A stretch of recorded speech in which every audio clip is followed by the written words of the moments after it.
उपासना के मार्ग में उपासक को ऐसी दृढ़ भावना बनानी है कि चाहे हमारे शरीर को भयानक पीड़ा मिले, अपमान मिले, तिरस्कार मिले, चाहे हमारा मन हमारे खिलाफ हो जाए, भोगों में आकर्षित कर दे, या विश्व हमारी निंदा करने लगे, मुझे किंचन मात्र भी कोई भय नहीं, अपने मार्ग में अटल रहूंगा। ये शपथ पूर्वक मार्ग चलना चाहिए। प्रारंभ में ही ये शपथ खा लेनी चाहिए, अब मैं प्रभु के मार्ग को नहीं छोड़ सकता, चाहे जितनी पीड़ा दी जाए या प्रलोभन दिया जाए। हर सुख का प्रलोभन माया देगी, प्रभु को नहीं छोड़ना है। जो उपासक सुख का लक्ष्य करके इस मार्ग में चलता है वो भ्रष्ट हो जाता है। वासनाएं साधना से दब जाती है, मिटती हैं भगवत साक्षात्कार या ब्रह्म बोध से। भगवत साक्षात्कार या ब्रह्म बोध तक पहुंचने के लिए उपासक को बहुत ही स्वभाव में गंभीरता, सहनशीलता ये लानी ही होगी। अगर वो गंभीर स्वभाव का नहीं है, अपनी बातें दूसरों से बताएगा तो परमार्थ से वंचित हो जाएगा। अनुभव की बातें या अपनी कमी की बातें दोनों नहीं बतानी। इष्ट देव जान रहे हैं, गुरुदेव जान रहे हैं, दूसरा कोई हमारे हृदय का परिवर्तन नहीं कर सकता। अगर हमारे हृदय का परिवर्तन कर सकता है तो हमारा आराध्य देव कर सकता है। आराध्य देव सर्वज्ञ है, इसलिए मुझे कहने की जरूरत नहीं। जो अनुभव हो रहा है उसे गुप्त रखो, क्योंकि वही अनुभव परमात्मा साक्षात्कार की मंजिल दृढ़ कर देगा। अगर अनुभव बताने लगे तो खाली हो जाओगे, परमार्थ में चलने की योग्यता खो दोगे। इस बात को धैर्यपूर्वक समझिए। चाहे जितना कष्ट हमें मिले, शारीरिक या मानसिक, हम प्रभु के मार्ग को अब छोड़ने वाले नहीं। ये शपथ खानी चाहिए। हम प्रभु के मार्ग में जैसे हैं वैसे ही चलेंगे। जितना सुधार प्रभु कराते जा रहे हैं उतना होता जा रहा है। हम प्रभु के मार्ग को नहीं छोड़ेंगे, चाहे जैसी परिस्थिति आ जाए। हम गिर सकते हैं, फिसल सकते हैं, लड़खड़ा सकते हैं, पर ना तो रुक सकते हैं और ना लौट सकते हैं। ये शपथ खानी चाहिए। अगर ये निष्ठा नहीं है तो फिर बहुत बड़ा भयावह दृश्य उपस्थित करेगी माया, भीतर और बाहर से। समय आएगा आप लड़खड़ा जाएंगे। आपको प्रलोभन ऐसा मिलेगा कि आप इसे छोड़ करके माया में रमण करें। प्रलोभन में बहुत मिठास नजर आती, पर होता बहुत जहर है। सकामता उत्पन्न होते ही जो जलन होती है वो सकामी पुरुष नहीं जानते, वो भगवत मार्ग के पथिक जानते हैं कि कामना कितना बड़ा जहर है और कैसे जलाती है रात दिन। इसलिए उपासक को निष्कामता पर ही अपनी स्थिति स्थापित करनी चाहिए। सकामता को तत्काल काटना चाहिए। अगर सकामता रही तो 20 वर्ष साधन करने के बाद भी वो भ्रष्ट हो जाएगा। इस शब्द को बहुत सूक्ष्मता से अनुभवपूर्वक बोल रहे हैं। छोटी सी दबी हुई वासना 20 वर्ष साधन करने के बाद भी वो अपना प्रबल रूप धारण कर लेगी और साधक को गिरा देगी।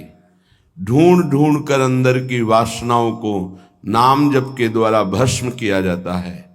भजन के बल से उनका हृदय से पूर्ण अनादर करना होता है। अनादर ही उनका नाश है, आदर करना ही अपना नाश है। बस ये ध्यान रखना है। सकामता ही हमारा पतन है, निष्कामता ही हमारी स्थिति है। धैर्यपूर्वक सहन करना ही यात्रा है। सहन न कर पाना, टूट गए या प्रलोभन में आ गए तो इस मार्ग से गिर जाएंगे। देखो श्रीपाद प्रबोधानंद जी महाराज कैसी निष्ठा का वर्णन करते हैं, धाम की निष्ठा। कह रहे हैं कि छिद्देत खडशः इदम यदि मे शरीरम घोरा विपद विततयो यदि वा पतन्ति हाहंत हाहंत न तथापि भूयात् वृंदावनादितर तुच्छ पदे पिपाशा। बहुत उच्च कोटि की वृंदावन की निष्ठा है श्रीपाद प्रबोधानंद जी की। बलिहारी है इन महापुरुषों की कि इन्हीं के वचनों की जूठन पाकर अपने हृदय में कुछ निष्ठा आती है। नहीं तो ये शरीर राग हमें धाम निष्ठ, गुरु निष्ठ, नाम निष्ठ, भगवत निष्ठ ये नहीं होने देता। इस शरीर संबंध ही भगवत संबंध दृढ़ नहीं होने देता। अनंत जन्मों से हम भटक रहे इन्हीं शरीरों के संबंध में। ये पत्नी, ये पुत्र, ये पिता, ये माता, ये रिश्ते, ये नाते, ये सामग्री, ये भोग, ये बैंक बैलेंस, इसी का आश्रय लेकर हम भगवान से विमुख हो चुके हैं। कैसी अद्भुत निष्ठा। छिद्देत खडसा इदम यदि में शरीरम घोरा विपद विततयो यदि वा पतंती। यदि मेरे शरीर को पीड़ा पहुंचाई जाए वृंदावन में, अस्त्र शस्त्रों के द्वारा छेदन भेदन किया जाए, तो भी मैं कभी वृंदावन को नहीं छोड़ सकता। ये बात समझनी चाहिए। बहुत बड़ी उपलब्धि है, बहुत बड़ा सौभाग्य है यदि आपको यहां एक दिन भी वास करने को मिल जाए। फिर जिनको आजीवन वास मिल गया है तो दुर्भाग्य है कि वो प्रिया प्रीतम का चिंतन नहीं करते हैं, सत्संग नहीं सुनते, श्री जी की लीलाओं का गायन चिंतन नहीं करते, व्यर्थ में समय नष्ट करते हैं। दिव्य कृपा हो गई वृंदावन वास की, पर उसका लाभ नहीं ले पा रहे। वृंदावन बसिके इतनो बड़ो सयान, जुगल चरण के भजन बिन निमिष न दीजे जान। पलक झपकने के समय को निमिष कहते हैं। इतना भी समय प्रिया प्रीतम के भजन से अगर खाली गया तो हमारा दुर्भाग्य है, हानि है, विपत्ति है। अगर निरंतर हमारा स्मरण वृंदावन में चल रहा है तो वास्तविक तन मन के बन से ये अब वृंदावन वास हो रहा है। इसीलिए उपासकों से प्रार्थना करते हैं कि उठते बैठते चलते फिरते नाम जप करते रहो, प्रिया प्रीतम को मत भूलो। ये तुम्हारा बैंक बैलेंस तुम्हारे साथ नहीं जाएगा, ये तुम्हारी प्रवीणता संसार के व्यवहार की ये नहीं जाएगी, ये तुम्हारा शरीर सुख या संपत्ति सुख ये तुम्हें प्रियालाल से वंचित कर देगा। इसका भरोसा मत करो, ये मायाकृत है। भरोसा करो प्रभु का, भले सब कुछ बना रहे, उसका भरोसा मत करो। ये सब टिकाऊ नहीं है, परिवर्तनशील है। ये शरीर नाशवान है, इसको इतना प्यार मत करो कि प्रभु के प्यार का मार्ग ही छूट जाए। कैसा मंद बुद्धि हो जाती है उपासक की, कैसा विचार हो जाता है कि वो शरीर पोषण के लिए, इंद्रिय भोगों के लिए प्रभु को छोड़ देता है, धाम को छोड़ देता है। ऐसा है, वो धाम को छोड़ देता है, प्रभु को छोड़। एक विषय, एक इंद्रिय मन के साथ मिलकर ऐसी ठगाई की कि प्रभु से विमुख कर दिया, धाम से विमुख कर दिया, गुरु से विमुख कर दिया। तभी कहा शपथ पूर्वक इस मार्ग में चलना चाहिए। हम तो आए नहीं, हमें लाया गया है। यदि लाया गया है तो अब समझ में आया कि मेरे ऊपर कृपा हुई तो मैं शपथ खाता हूं कि अपने प्राण त्याग सकता हूं, लेकिन अपना मार्ग नहीं, पक्का। पर आजकल शपथ भी ऐसे ही खा ली जाती है, उसकी सत्यता, उसका निर्वाह करना बहुत कठिन हो जाता है। प्रतिज्ञा, शपथ, इस सब में खवाई जाती है। अगर किसी भी डिपार्टमेंट में है तो उसको शपथ खवाई जाती है। आप ये गुप्त बात कभी किसी को नहीं बताएंगे, आप ऐसे चलेंगे, आप राष्ट्र की रक्षा करेंगे, आप शपथ खाइए कि धर्म पूर्वक, सत्य पूर्वक अपने राष्ट्र के लिए प्राण समर्पित करेंगे। आप तो परमार्थ के प्रतीक हैं। अनंत ब्रह्मांडों के स्वामी के चरणारविंद के समीप परम पद प्राप्त करना है तो आपको तो शपथ खानी ही होगी। क्यों? यदि शपथ पूर्वक नहीं चलोगे तो आपको माया भ्रष्ट कर देगी। शपथ पूर्वक चलने पर है कि गिरूंगा, लड़खड़ा जाऊंगा, लेकिन पैर से नहीं चल पाऊंगा, तो घसील के चलूंगा, लेकिन चलूंगा प्रभु की तरफ ही। अर्थात बिल्कुल योग्यता न रह जाने पर भी हम प्रभु के ही मार्ग में रहेंगे। हमको प्रभु से अब कोई अलग नहीं कर सकता। ये निश्चय करो, इसमें बहुत बड़ी सामर्थ्य है।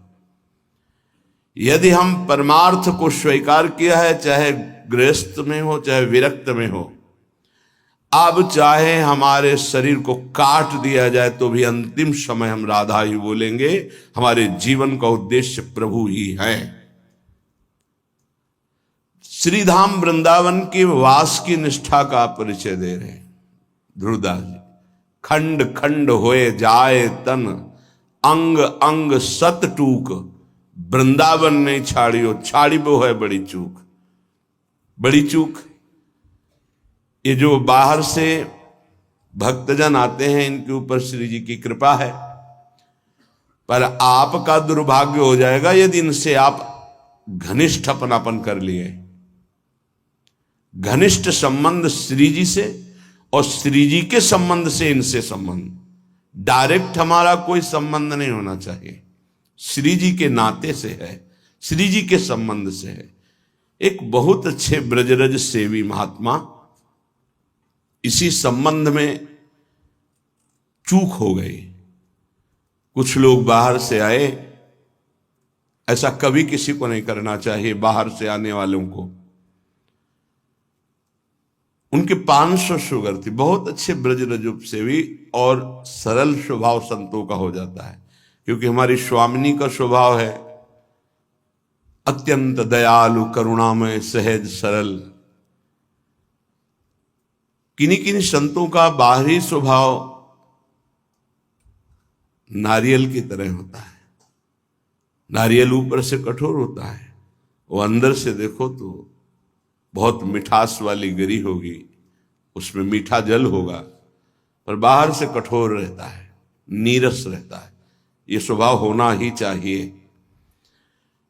निर्विकार परम पद की प्राप्ति के लिए हर साधक का स्वभाव इस नारियल की तरह होना चाहिए। बाहर से नीरस, जटिल, कठोर, अंदर से सुकोमल। अगर बाहर से सुकोमल हो गए तो मारे जाओगे, इस मार्ग में मारे जाओगे। बाहर से रुद्र दृष्टि, हृदय ममता शून्य, हृदय ममता, निर्ममो निरहंकारा सम दुखा सुखा क्षमी, श्री भगवान का आदेश है। निर्ममो निरहंकारा। यदि परम पद की तरफ कदम बढ़ा रहे हो तो सोच लो तुम्हारा मार्ग क्या है। निर्ममो निरहंकारा, किसी से कोई ममता नहीं। वो आए और प्रार्थना की कि आपकी 500 शुगर है, ये किडनी फेल कर सकती है, ये दिल फेल कर सकती है, लीवर फेल। अच्छा, हमारे यहाँ बहुत डॉक्टर बढ़िया हैं, ले चलते हैं, 10-15 दिन सेवा करेंगे, आप स्वस्थ हो जाएंगे, फिर आ जाइए, दवा बन जाएगी, चलती रहेगी। उन्होंने स्वीकृति दे दी। वो नहीं वापस आए, वही शरीर पूरा हो गया।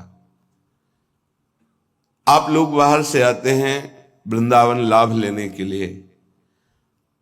अगर आपको श्रद्धा है और कोई संत बीमार है तो यहीं उसकी व्यवस्था कीजिए। उसको बंबई, कलकत्ता, दिल्ली ले जाने की कोशिश मत कीजिए। उसने अपने जीवन को श्रीधाम की रज में दिया है, कष्ट से पीड़ित होने के कारण, प्रबल निष्ठा ना होने के कारण हो सकता है वो हामी भर दे, तो आपको नहीं ले जाना है। वो कहे भी तो नहीं ले जाना है, नहीं महाराज हम यही व्यवस्था करेंगे आपकी, तब तो आपकी सेवा मानी गई। आप उनको धाम छोड़वा दिए तो कौन सी अमरवती पिला देंगे आप? क्या मृत्यु पर विजय आप दिला सकते हैं क्या? श्रीधाम वृंदावन दिला देगा। हाँ ये है कि रजोपसेवी प्रियालाल के चरणारविंद के कहीं भी शरीर छूड़े, वो तो प्रिया प्रीतम में स्थित है, पर वो लाभ जो हम लोग याचना करते हैं कि जय श्री भट्ट धूल धूसर तन यह आशा और धार, कुछ विशेषता है, पक्का मानिया इस रज में शरीर छोड़ने की कुछ विशेषता है, मान लोगे तो जान जाओगे। तभी कह रहे खंड खंड होए जाए तन, अंग अंग सत टूक, वृंदावन नहीं छाड़ियो छाड़िबो है बड़ी चूक। यहां कह रहे हैं छिद्देत खडसा इदम यदि में शरीरम घोरा विपद विततयो यदि वा पतंती, यदि धार वाले अस्त्र से भी मेरा शरीर काटा जाए तो मैं वृंदावन का कभी त्याग नहीं कर सकता कि भाई वृंदावन में तो बहुत दुख मिल रहा है, अब तो चलते हैं यहां से। शपथ पूर्वक इसीलिए कहा है कि अगर शपथ पूर्वक नहीं रहोगे तो बड़ी विचित्र दशा है। हमारा धाम और धामी श्यामा श्याम बड़े कृपालु हैं, यदि आप जाना चाहते हो वो रोकेंगे नहीं, और नहीं जाना चाहते हो तो कभी जाना नहीं पड़ेगा, किसी भी कार्य के लिए नहीं जाना पड़ेगा। ये अपने अनुभव की बात कह रहा हूं, किसी भी कार्य के लिए नहीं जाना। और आपने निश्चय किया है कि बाहर जाकर ही हमारा काम चलेगा, तो पक्का बिना बाहर जाए आपका काम ही नहीं चल सकता। और आपने निश्चय किया है कि श्रीधाम वृंदावन नहीं छोड़ूंगा चाहे मर जाऊं, तो हर व्यवस्था जो तुम बाहर से नहीं कर सकते घर बैठे हो जाएगी, क्योंकि स्वामी जी के चरणों में स्वयं अनंत लोकों की सिद्धियां लुटती रहती है। विश्वास, धैर्य, सहनशीलता ये चाहिए इस मार्ग में। अगर सहनशील नहीं हो, विश्वास नहीं है, तो फिर आप टूट जाओगे, कितना कष्ट सहूं। आपको विश्वास दिलाते हैं इस स्थान का विशेष प्रभाव है धाम का, कि यहां विशेष कष्ट प्रभावित नहीं कर पाता। कलह कलेश न व्यापह ईठा इठौर विश्व ते न्यारी। यहां कष्ट भी आएगा तो बहुत सीमित रूप रख कर आएगा, वही बाहर जब आपके ऊपर प्रभाव डालेगा तो बड़ा भारी दुख होगा। प्रारब्ध भी आएगा तो शासित होकर आएगा प्रियाजू से, वो स्वतंत्र रूप से आक्रमण नहीं कर पाएगा, बाहर स्वतंत्र रूप से आक्रमण कर देगा।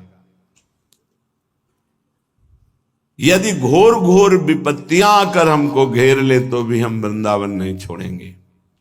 ये शपथ पूर्वक रहना चाहिए।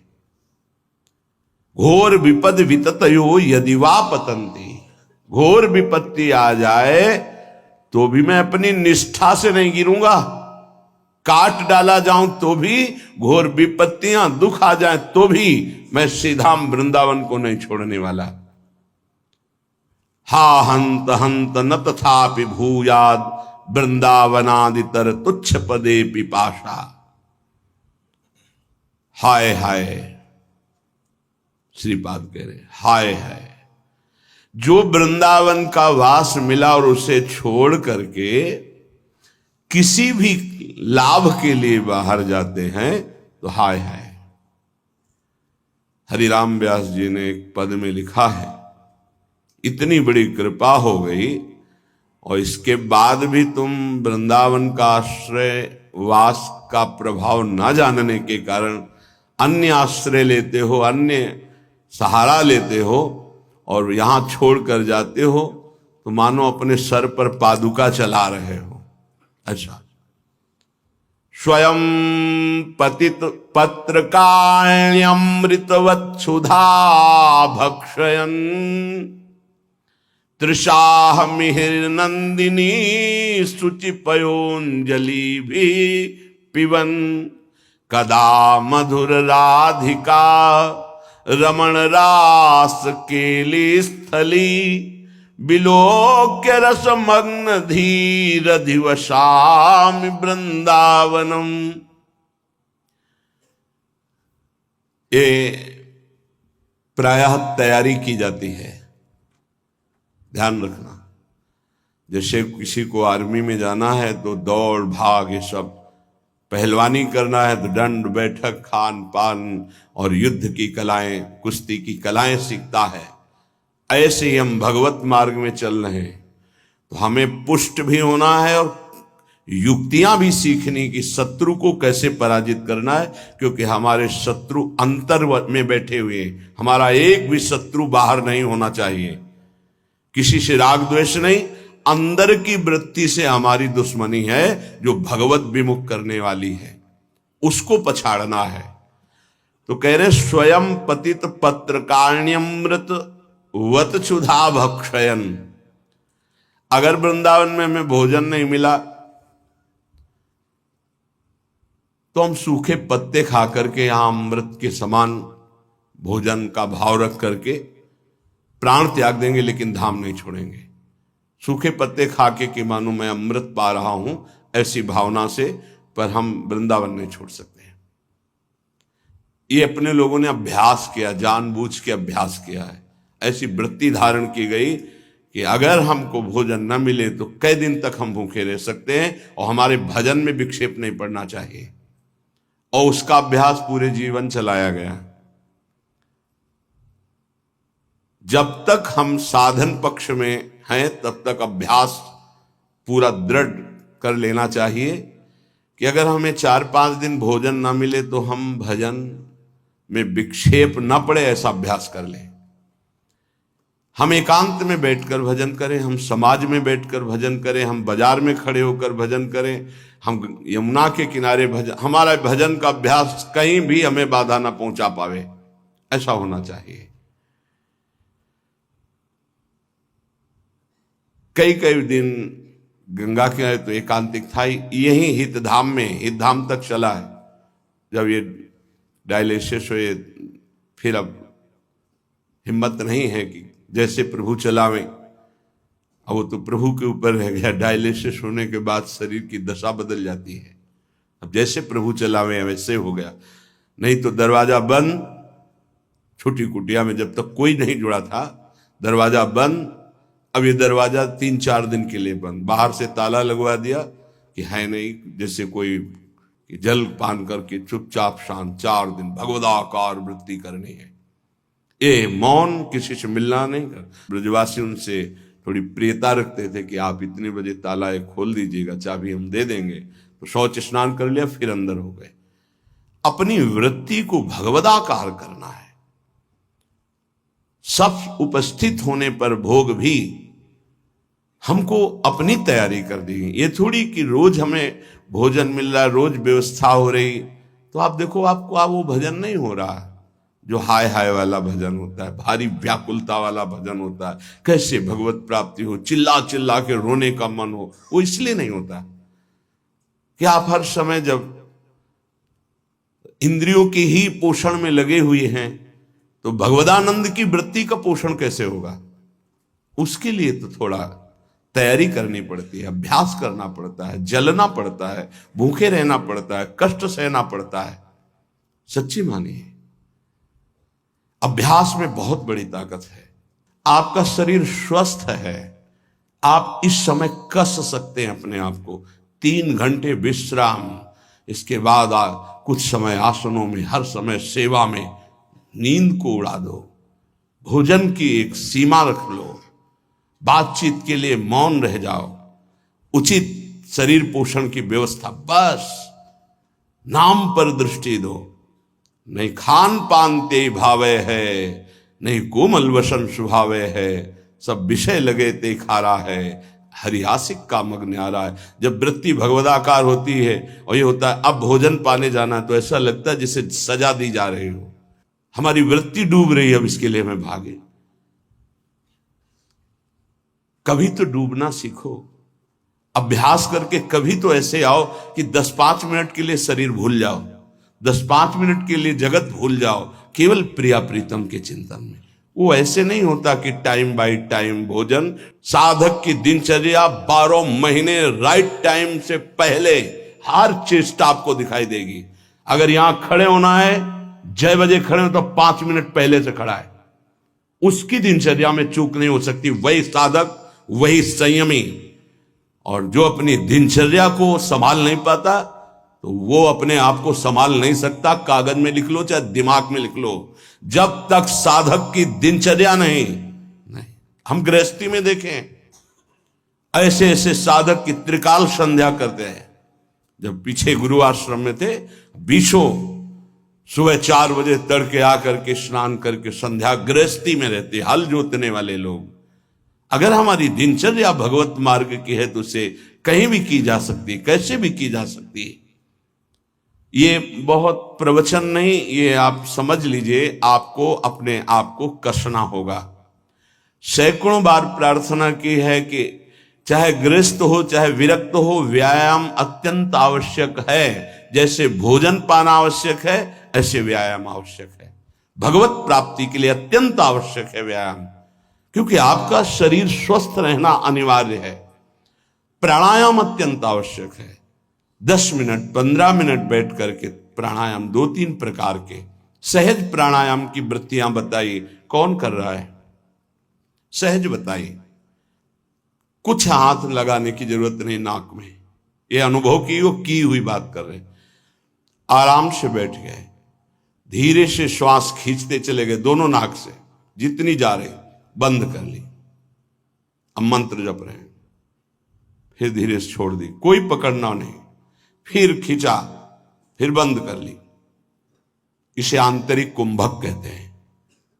एकदम खाली कर दिया, रोक दिया, मंत्र जप रहे हैं, फिर खाली कर दिया, फिर मंत्र, इसे वायु कुंभक कहते हैं। हर आंत, फेफड़ा, हर नस नाड़ी एक्टिव हो जाएगी। आप क्या समझते हो? ये लोहे की मशीनें थोड़ी लगी है यहां, उनको प्राणायाम के द्वारा एक्टिव किया जाता है। आपका शरीर स्वस्थ, आपके विचार स्वस्थ, और ब्रह्मचर्य के लिए 45 मिनट पसीना गिरने वाला व्यायाम अत्यंत आवश्यक है। कोई नहीं करने के लिए तैयार है। कैसे तुम ब्रह्मचर्य रह सकते हो? कैसे तुम बिना प्राणवायु का संशोधन किए एकाग्र रह सकते हो?